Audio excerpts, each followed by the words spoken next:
Accessing library computer data.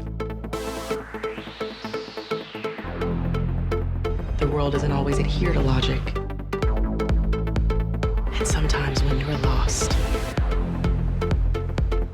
you're found.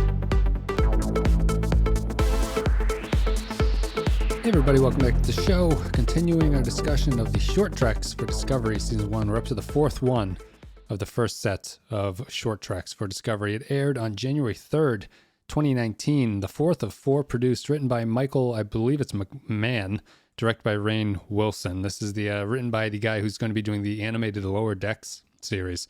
In this episode, con artist and thief Harry Mudd, in chains and at the mercy of a bounty hunter, tries every trick at his disposal to keep from being turned over to the authorities. We're joined by Clay. Clay, how are you? I'm good. Here we are, back again. Yet again. In Discovery Land. Yep. The Discovery Zone, you might say. After our, which hasn't gone up yet, but we do have a Patreon post coming that starts off with the Trouble with Tribbles discussion and then turns into a Discovery one somehow. But so we have a lot of Discovery on the mind. I'm sorry that it always ends up devolving into a Discovery discussion, but it happens because it's coming back on. It's on everyone's mind. Yep. It's the hottest thing in the news right now. All news. Across the border. And so it's what people are talking about, They want to see Spock. They want to see that beard. They want to see why he's got that beard, because, if he's got a beard, it means he's troubled in some way. Yes. That's actually what it does mean. They've got a red angel and everything coming, but there's no red angel. He won't be back to normal. He won't be like sound again until he shaves that beard, metaphorically and literally. So we're going to be talking about The Escape Artist, which I guess I'll give my opening salvo of thoughts here. This was possibly the most interesting of the short treks to me, which doesn't really mean anything about the quality, but I will say after watching it, I liked it a lot more than I enjoyed it while I was watching it. And I think this one, my context for these has always been whether or not these work as a short story or short film type thing.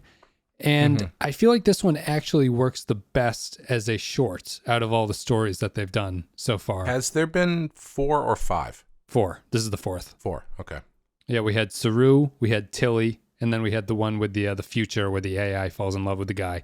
And this is the 4th one. But I thought this one, this one's interesting to me because of who wrote it, what that person's going to be doing for the animated Lower Deck series, and how they tried to make it comedy within the universe of Star Trek. So what did you think about it? I am a gentleman of the highest caliber. Wherever you go, people sing the praises of Harry Mudd. We must all look alike to you, which is an easy mistake to make for a gentleman to... Oh. Harcourt Fenton Mudd, wanted by the Federation on 30 counts of smuggling, 20 counts of attempted homicide, 1 count of attempted regicide. Regicide? He was a duke. Hardly counts as regicide. What are we attempting to murder now? Accuracy? Transportation of stolen goods, and 1 count of penetrating a space whale? You kind of had to be there. I actually liked it. I thought it was good. I think they ordered these wrong. I think they almost got it right. But I think they should have gone Tilly, Saru, Calypso, and then this one, because I feel like I don't want to say that's necessarily indicative of the quality, but by the end of this one, I was more interested in, I was kind of like, all right, I'm kind of in for season 2. Like it left a good taste in my mouth, and it gave you more of the world than the other ones have, and it kind of got you back into the swing of things. And it's like, I almost was kind of thinking like, well, I mean, if this is the vibe that it's going to have, I'm looking forward to that. I don't think that's the case, but yeah, I thought it was pretty good. I thought it was fun. Thought the jokes were all right, and I thought the ending was pretty good. The jokes are all right. We can talk about the comedy of it. I thought I didn't really enjoy it the first time through because it totally relies on the reveal at the end to amount to anything. So everything leading up to that is kind of slow, and you're kind of like, is this ever going to get to a point, or is it just going to be two people verbally sparring as he repeats scenes over and over again? Yeah. But once it's over, you sort of understand what they were doing, because the reveal that all of these Mudds are androids that the real Harry Mudd sort of sends out as a like a fake bounty, which he collects on, and then those people realize that they've been conned by him. I think that the humor's okay. I was saying in our Discord that this is probably the only way you could really do humor in Star Trek, which is it exists sort of outside of Starfleet, where Starfleet plays the straight man, and it's grounded, but it's a little, it's just kind of more wacky than you're used to in a normal sort of Star Trek setting. And I thought that my big problem with this is that this, of all the shorts, to me felt the most like it was Star Wars and not Star Trek. Yeah, I can see that. And actually, almost very much so, that because the first thing I thought of in that first scene, that big female alien looks and sounds like a jacked up version of when Leia shows up to Jabba's palace dressed as that bounty hunter. Yes, yeah, and she kind of reminds me of the one that in the new trilogy, the one that is A Waste of Time. Who plays the big blonde in Game of Thrones? Like Brienne of Tarth. Yes, the Captain Phasma. Something like the most wasted character in all 9 movies of Star Trek. Star Wars, right? She It's all the same thing now, man. Well, I mean, so we'll get that out of the way before we get to the stuff that I want to praise about it. This reminds me strongly of the new Star Wars. It feels very, very much like Star Wars. It's the sort of pacing and the jocular vibe with each other, and how they're talking to it. The way that the ships look are junkier than we're used to seeing. So they have sort of a dirty Star Wars universe feel to them. And the alien design is starting to feel more and more like Star Wars as opposed to Star Trek, because the alien design is getting better, you would say. It looks more like the makeup is more, not professional, but the makeup is more in-depth and sort of like realistic looking, and they end up just looking like Star Wars aliens because they're all sort of, I don't know how I'd describe it. They look more fantasy oriented, I guess is how I would describe it. So it leaves me feeling very Star Warsy, and it feels like the two franchises are sort of slamming into each other at this point. Yeah. I mean, they're definitely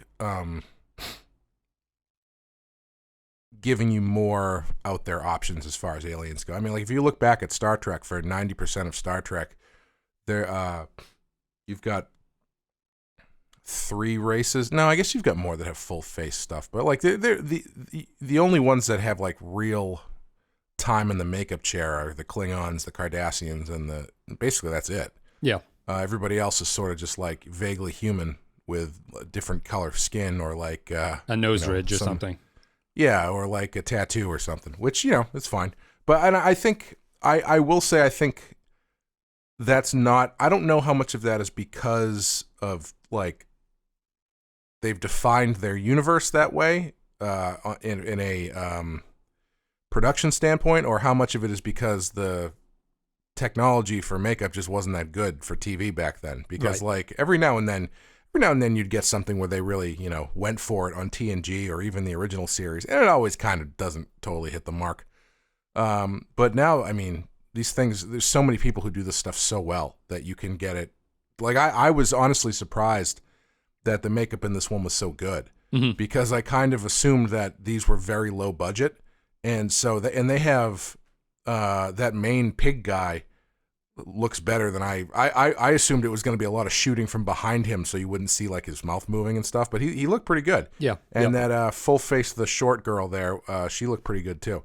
So yeah, I don't know if I think I'm not against that. I do think it definitely, unfortunately, does make it feel like Star Wars in that way. I don't think it's 100% fair to really criticize that aspect specifically. I think there are other things that you could say do that, but I don't know if that's necessarily one, because I guess it's entirely taste, isn't it? Like it is, because it's, you're out meeting all these different species, you want to see new aliens, so you theoretically would be open to the idea of different kinds of full prosthetics and more creature prosthetics and stuff, but that traditionally is not how Star Trek goes. And I guess it's kind of a preference and something that you have to reconcile if moving forward. I think it's more, it seems like they are liberally borrowing from the style of Star Wars at this point. That's like, fair. It feels like it doesn't feel like Star Trek is marching to the beat of its own drum in terms of design and the way that everything looks. It feels like it's very influenced by Star Wars at this point. Like the bounty hunter that Mudd dresses up as, the black one, we said it looks like Captain Phasma and everything. I mean, vaguely Boba Fetty too. Like, you know, I mean, it's because he's wearing a full helmet and you can't see anything. But I feel like there's just those influences are sort of all over the place. And even though I think that, so we can kind of get, that's really the only, if it's a negative, it's not really a negative as much as more it feels like it's something that's not particularly Star Trek. And that is not really a criticism of this in itself, because this is an episode that really has to do with the sort of seedy underbelly of what's going on outside the Federation. So I'm okay with it. But it works pretty well as a Mudd episode. It feels like it's an homage to Mudd because of his use of androids actually kind of ties into an episode he has in the original series, which involves androids. And oh, really? I didn't know that. Yeah. I've never seen a Harry Mudd episode in the original series. Yeah, he has one called I'm Mudd in the second season where, if you wanted to really nitpick it, I suppose that the way that they use the androids in here, it seems like he's surprised by the aliens in I'm Mudd in a way that he shouldn't be because he's seen them here earlier. It doesn't really matter. To me, it feels like it's more of an homage for him. But I thought that Surprised by the aliens? The androids, because in the TOS episode, he crashes on this planet that is populated by androids and they won't let him leave. And in this one, it makes it sound like he is sort of building his own android army, so he wouldn't really be surprised by everything that happens to him. Okay. That's a very minor nitpick. I think they're doing it as an homage here, and they have kind of nice Easter eggs. One of the Mudds that is locked up in that prison cell when they all start talking at the same time is wearing the same clothing as Mudd in that I Mudd episode. Is that the one that's got like the military jacket thing? He's got a blue jacket. Yeah. So that's him. But I thought it worked pretty well. Rainn Wilson does pretty well here. I think this is starting to feel a little bit like a Harry Mudd take in a different modern kind of sensibility. And I thought that the plot itself works for me as a short. The little turn at the end. I thought his whole plot makes a lot of sense for the character. It makes sense of what's going on. And I don't know if any of those points that I brought up, you feel free to respond or go in your own direction. Yeah, it's interesting because I enjoyed it. I think maybe the failing of it, if there is one, is that it's basically just building. The entire point of the story is the reveal at the end. I think you said that earlier. Yeah, and I think maybe the meat in the middle could have been a little bit more, I don't know, have more of a story to it than it's like you're saying, just people kind of, yammering with each other. Yeah.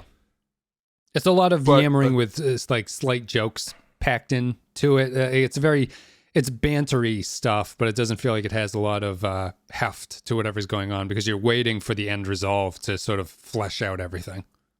Yeah, like if you're looking at it from a structural standpoint, what's the second act of this story? Like there's no second beat really. It's just it repeats the first act a bunch of times. Yeah, he's captured. He repeats the first act a bunch of times, and then at the end it turns out, he's an android, which is fine. It's fine. Better for a short than a full episode, obviously. Like he chose the right length of time to have to do this story. Yeah. So I think that would be the biggest structural or story problem that I would have. But honestly, it didn't stand out that much to me because I did find it interesting. I found it fairly engaging. It's tough with these because like I found it engaging because I'm going, so what the hell is the point of this? Like, what are they getting at? What are they getting at? What are they getting at? And then at the end you go, oh, I see. And I don't know if that's necessarily means it's a good story, because theoretically that ending beat would come, would have a little bit more. I don't know. Are you saying you'd want more impact on like the main storyline from this reveal? I guess I don't know. It shouldn't. It bothers me that the entire story is just a wait till you see the end kind of thing. You know what I mean? Yes. Yeah. And that's not, again, it's a small nitpick if I'm going in hard on it on this one, I think. Because again, I did enjoy it. I thought it was fun. But yeah, that would be my biggest problem with it. I think it's definitely the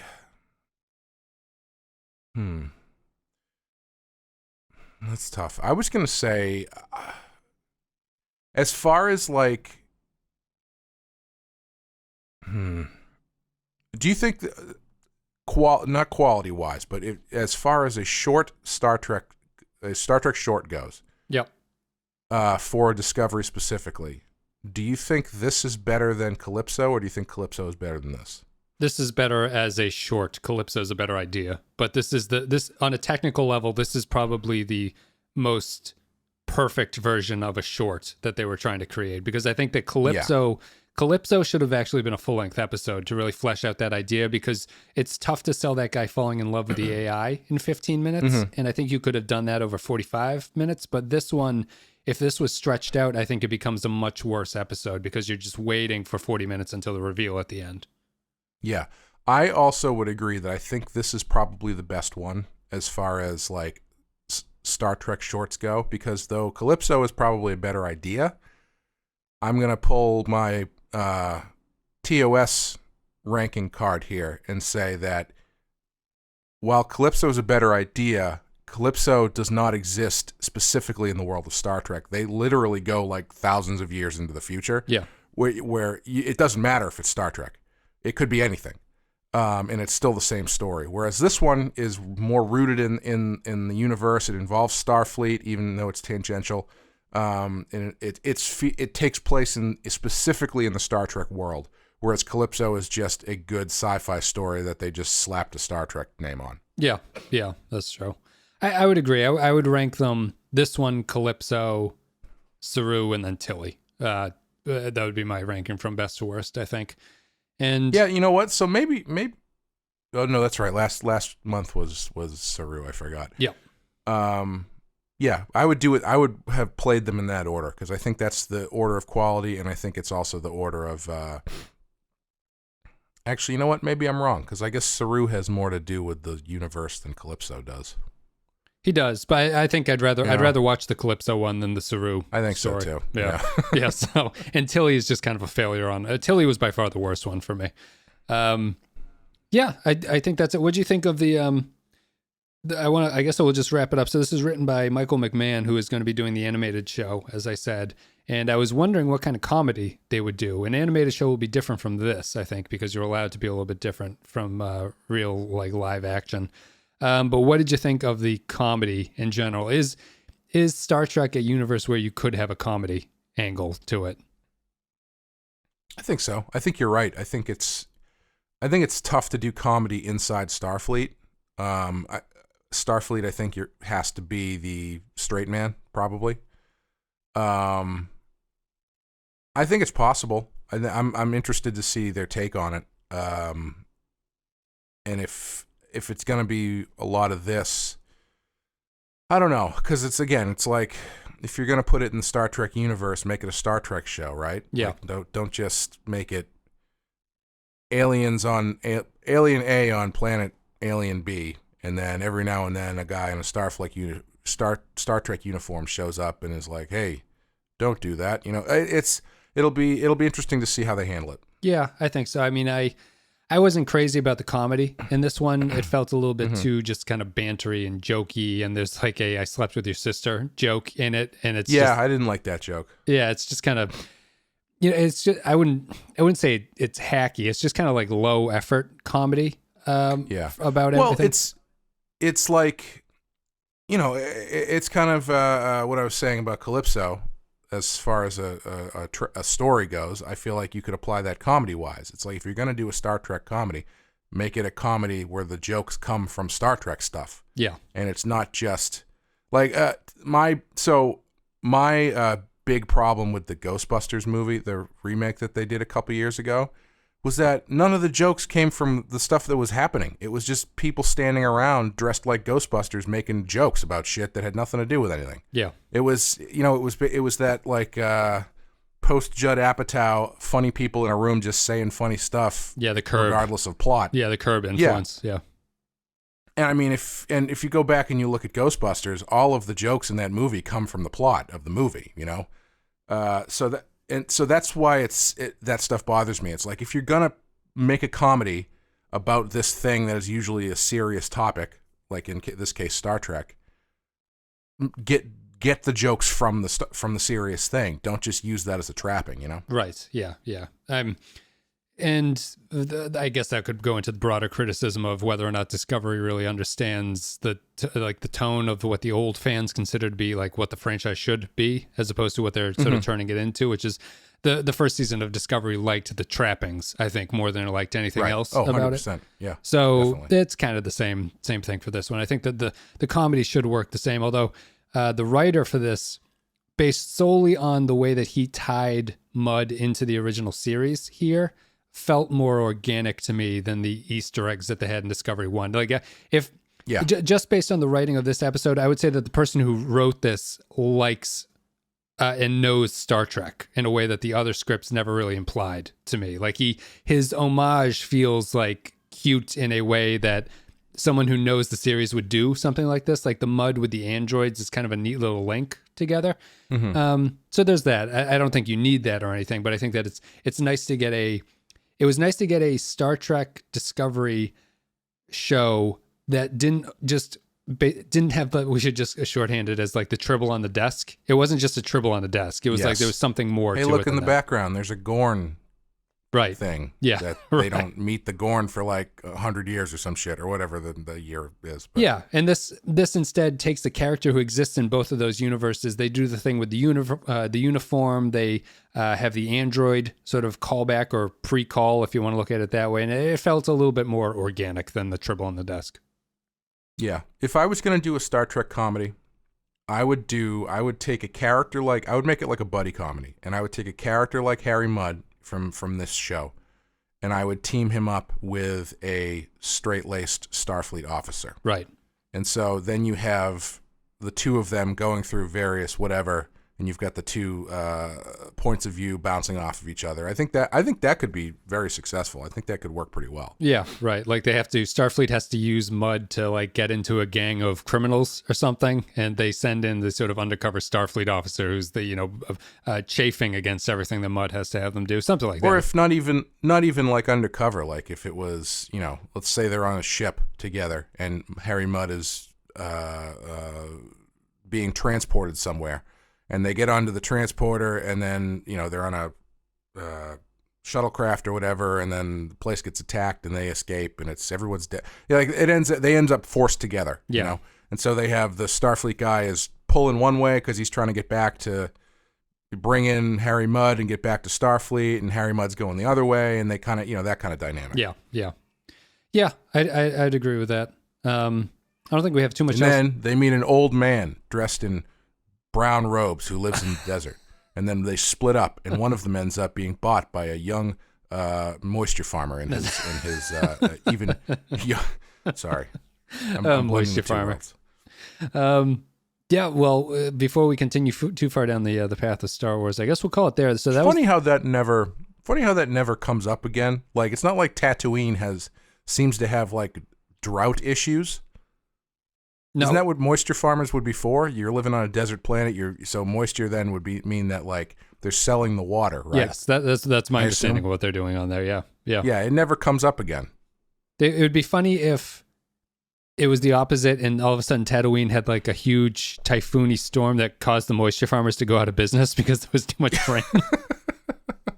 All right, so I think we're done with that. That's the 4 shorts.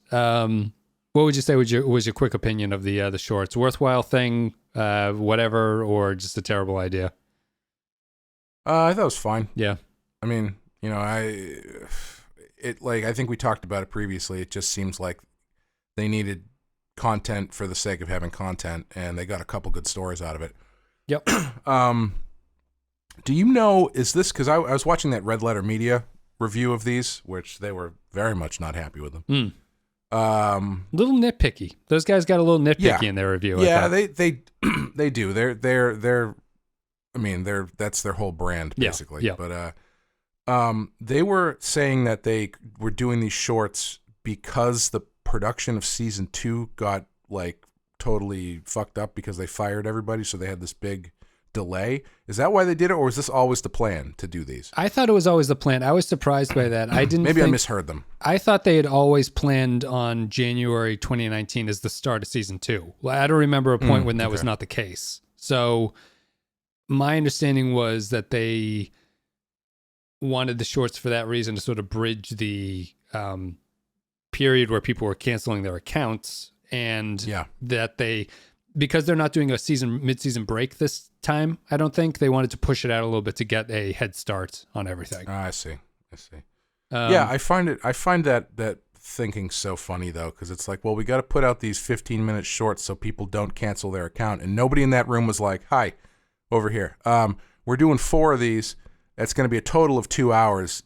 People could very easily just re-sign up their account and watch these 2 right before the season. 2 hours of content right before the season starts, or just do what they always do, as some people do, is they wait till the end of the season, and then, you know what? I know I'm fired, aren't I? Okay, I'll see you guys later. We don't build our CBS brand on that. It's only an hour content too. It's 4 15-minute episodes. Oh, that's right. I'm sorry. I confused 15 minutes with a half an hour. It's which is why I'm always late. Don't tell CBS how to run their business or anything. But thank you to the patrons who allowed us to have this, because otherwise I don't think I would have ordered this to watch these things. But I think that's it. We're done with that. That's the shorts. Discovery comes back in a couple of weeks. I think it's back the 19th or something like that. And we'll be here with our review of that one when it comes in. If you guys enjoyed the content, go ahead. I do have to say my favorite thing they said on the Red Letter Media thing is when they're talking about Spock, and they say Spock shows up looking like Let It Be era Paul McCartney, which is fucking dead on. Paul McCartney looked even more ragged at that point. He looked like he was not doing it. He was not combing his beard or anything like that. He was just out there living life high. That's it. Thank you for listening. Support the show at Twitter, Facebook, Discord. All those links will be in there. Patreon.com/The Pensky File if you want to support the show there. A couple $2 a month, you get extra stuff. Rate the show on iTunes, blah, blah, blah. We'll be back with real episodes. DS9 continues, and then we'll be back with real Discovery Season 2 episodes. So get excited for that. Guys, thank you very much for listening. We will see you next time.